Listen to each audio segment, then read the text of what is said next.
여러분 반갑습니다. 정문수 목사입니다. 하나님의 은혜가 여러분 심령 가운데 충만하기를 간절히 기원합니다. 기도하겠습니다. 은혜로우신 아버지 하나님, 우리의 신앙을 자꾸 점검해보고 또 확인해보고 바르게 걸어가고 있는지 점검해보는 저희들 되게 하옵소서. 예수님 이름으로 기도하옵나이다. 아멘. 오늘 우리에게 주신 하나님의 말씀은 창세기 43장 11절부터 15절까지 말씀입니다. 제가 봉독하겠습니다. 그들의 아버지 이스라엘이 그들에게 이르되 그리할진대 이렇게 하라. 너희는 이 땅의 아름다운 소산을 그릇에 담아가지고 내려가서 그 사람에게 예물로 드릴지니 곧 유향 조금과 꿀 조금과 향품과 모략과 유향나무 열매와 감복숭아이니라.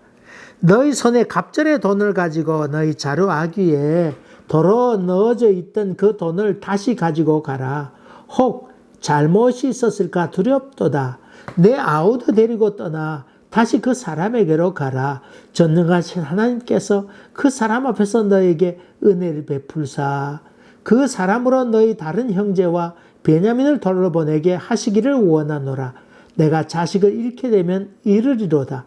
그 형제들이 예물을 마련하고 갑절의 돈을 자기들의 손에 가지고 베냐민을 데리고 애굽에 내려가서 요셉 앞에 서니라. 아멘. 요셉이 절대 안 된다고 했지만은 절대란 말을 써서는 안 된다고 하는 말씀을 지난번에 드렸죠. 야곱이 드디어 포기하게 됩니다. 그리고는 아들들에게 권면의 말을 합니다. 우리 이 땅에서는 아름다운 소산을 너희들이 예물로 가져가라.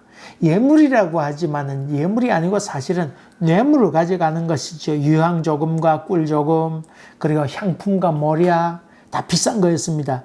유향나무 열매, 감복숭아 이런 것들을 가져가게 됩니다. 그 다음에 돈도 전번에 처음에 가져갔던 것보다는 갑절로 가져가게 됩니다. 그리고 전번에 아구 요셉이 넣었던 돈까지도 가져가게 됩니다. 혹시 또 그때 어쨌나 그렇게 되면 큰일 나잖아요. 그래서 두려움으로 예물을 준비하게 됩니다. 그건 예물이라기보다는 마음을 녹이기 위한 예물에 속하겠지요. 그러면서 그는 그렇게 고백합니다. 전능하신 하나님께서 그 사람 앞에서 저희에게 은혜를 베푸사. 저희에게 은혜를 베푸사. 너희에게, 성경에 너희에게 그랬으니까 이 아들들에게 한 말이죠. 아이들에게 한 말이지만 동시에 누구에게? 전능하신 하나님께 간구하는 이야기이기도 하지요. 여러분, 이 전능하신 하나님이라는 단어를 여기 썼습니다. 여러분, 전능하신 하나님이란 뜻, 전능하신 하나님이란 말 뜻 히브리어로 뭡니까? 엘샤다이 맞습니다. 엘샤다이. 엘샤다이.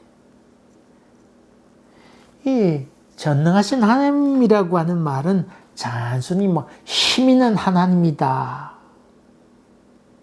그런 뜻이 아닙니다. 아예 능치 못한 일이 어디냐. 다시 말하면 이 전능하신 하나님은 힘이 있다. 그런 뜻보다는 불가능이 없으신 하나님의 그런 뜻입니다. 불가능이 없는 하나님이시다. 그 하나님이야 당신은 불가능이 없지 않습니까? 엘샤다이 하나님. 그러니까 우리 아들을 돌려보내소서 그런 뜻이죠. 여러분, 이 엘샤다이 이 단어가 언제 나왔어요? 그 앞에 창세기 몇 장? 17장에 이 야곱의 할아버지 누구? 아브라함이 99살 때 하나님이 누구에게 나타나요? 아브라함에게 나타납니다. 그럼 아브라함 나타나서 너에게 후손을 많이 주겠다. 그렇게 약속합니다. 그리고 너로 하여금 열국의 아버지가 되게 하겠다. 번성하여 여러 민족을 이루게 하겠다고 얘기합니다. 이 말을 들었던 아브라함, 아이고 이게 말도 안 되는 하나님이시다. 말도 안 되는 얘기를 하시는 하나님. 다시 이 말은 무슨 말이냐면 내 생각에 하나님은 말도 안 되는 얘기를 하시는 하나님이, 아이고, 참, 하나님도 그렇지. 말도 안 되는 얘기 약속을 하시네.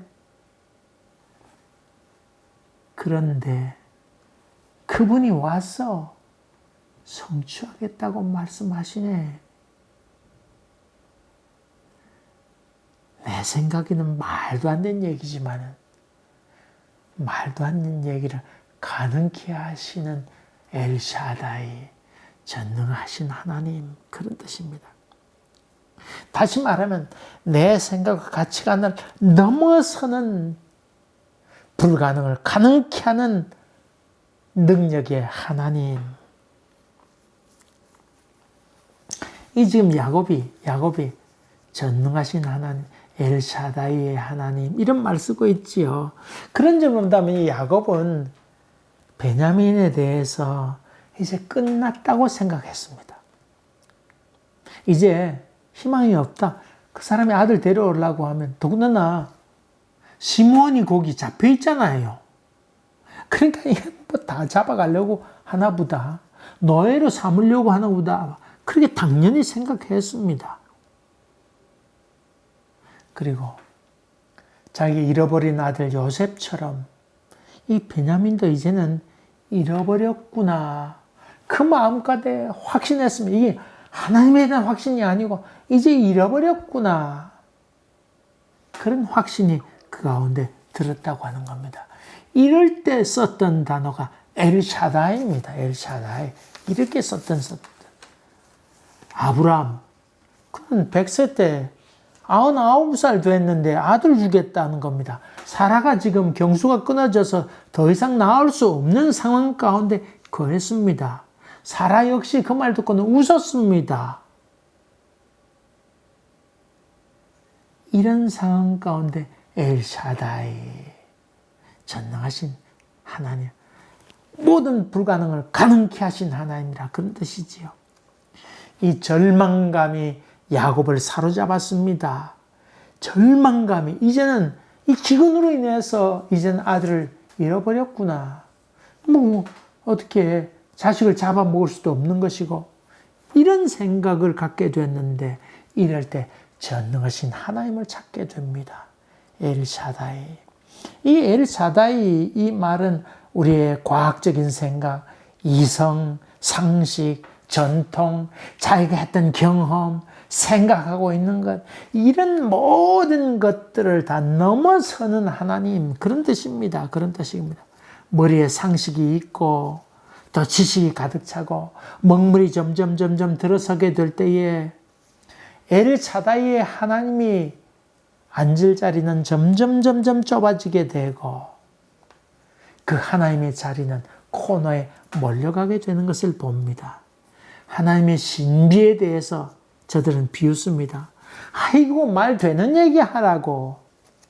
그래서 신앙이 들어설 자리가 없게 되는 세상, 그것이 혼돈의 세계이고 동시에 바벨탑의 세상입니다.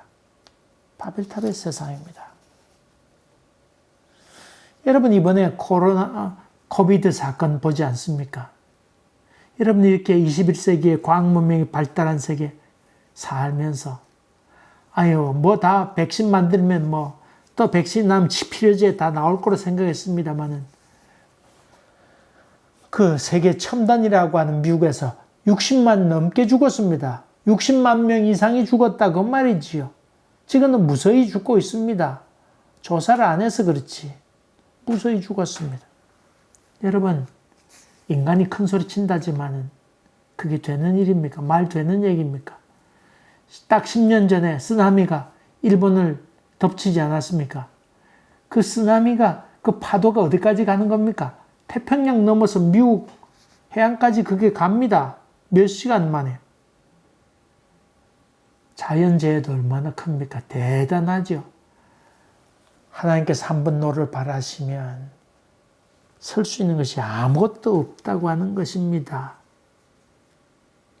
여러분, 하나님의 신비에 대해서 코웃음 치면 되지 않습니다. 그것이 망령된 생각입니다. 여러분, 점점 과학 문명이 발달할수록 하나님을 믿는 사람이 많아지는 겁니까? 적어지는 것입니까? 여러분, 믿음의 사람들이 점점 적어지고 있습니다. 적어지고 있습니다. 야곱은 자기 모든 것을 포기한다고 이제 선언합니다.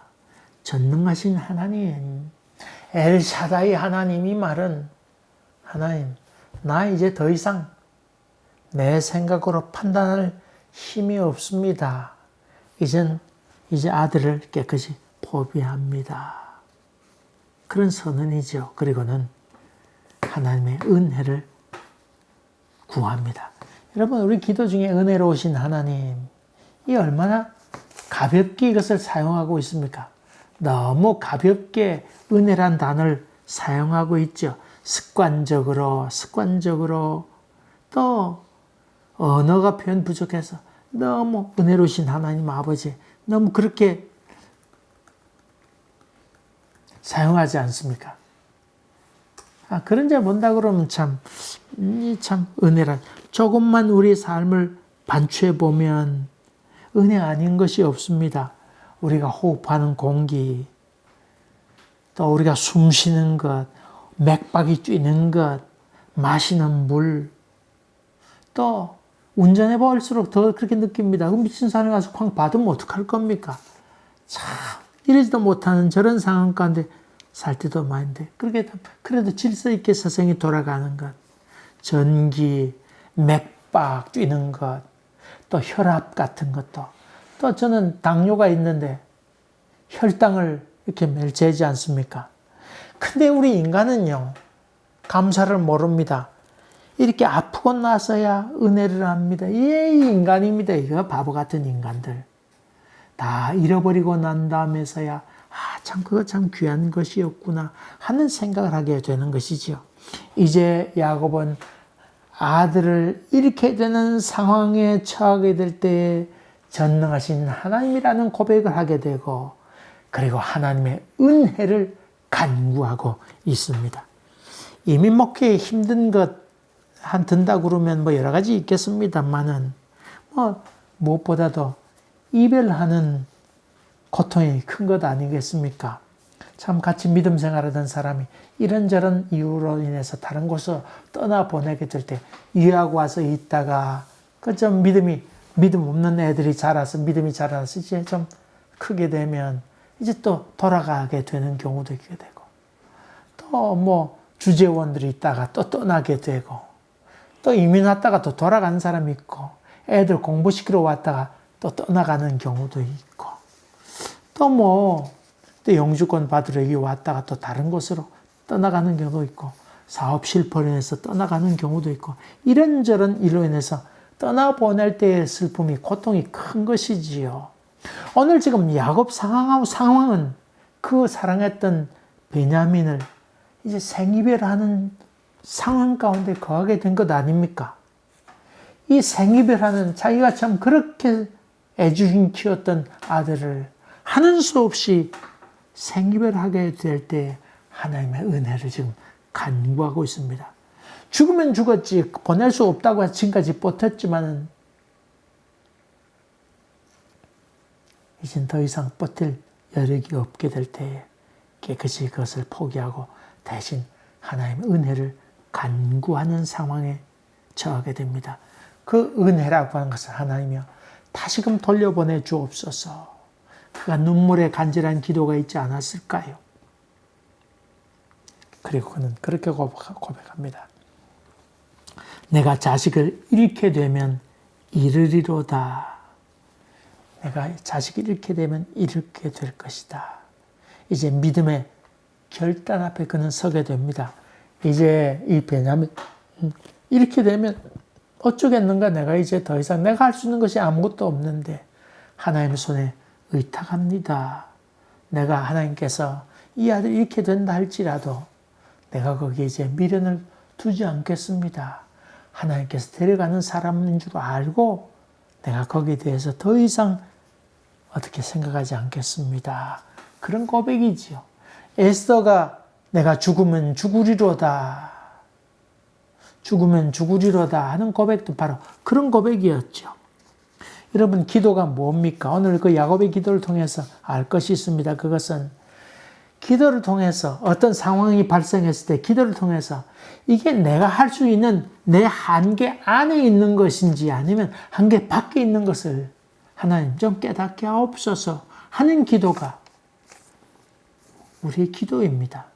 다시 말하면 한계 안에 있다고 할 때에 그것을 기도하는 가운데 이건 한계 안에 있다 그러면 얼른 깨닫고는 내가 열심히 찾아가고 구하고 문을 두드리고 내가 열심을 노력을 다해서 인간적인 최선을 다하는 것, 누구 찾아가고 사람 만나고 한 최선을 다해야 될 것이고, 그런데 그것이 아니고 한계 내에 있는 것이 아니고 내 한계 밖에 있는 일이라고 생각되면, 기도하는 것도 그런 생각이 들으면 얼른 이것이 주님의 뜻인 것을 깨닫고는 깨끗이 포기하고는 그 모든 무거운 짐을 하나님께 던져버리는 거, 하나님께 하나님 이제 당신께 맡겨버립니다. 그렇게 고백하는 것이 중요한 일이죠. 여러분, 이 하나님 뜻이란 말을 남발하는 경우가 얼마나 많은지 있는지 모릅니다. 그 아랍 사람들 인사칸데 인샬라라고 하는 말 있잖아요. 인샬라, 알라의 뜻대로.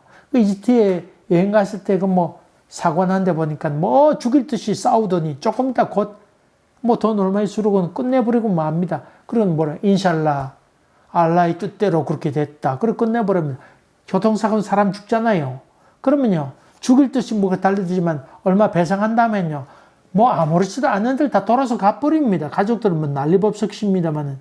인샬라, 알라의 뜻대로 죽었는데 어쩔 거예요. 그런 뜻이죠. 싸우다가도 쉽게 헤어집니다. 그게 긍정적일 때는 미련 없이 한 맺힐 것도 없고 아실 것도 없이 그래 헤어지면 됩니다만, 그러나 심지어 애쓸 것도 없다고 하는 의미로 쓰이게 될 때 남발되기가 쉬운 것입니다. 다시 말하면 자기 책임 회피하긴 방편으로 쓰는 용어들이 이렇게 쓰여진다고 하는 것입니다. 우리 예수 믿는 사람들 용어 쓰는 남발하는 용어 가운데 하는 것은 하나님의 뜻대로, 이거 하나님 뜻대로 그러면서 자기 합리화할 경우가 얼마나 많이 있습니까?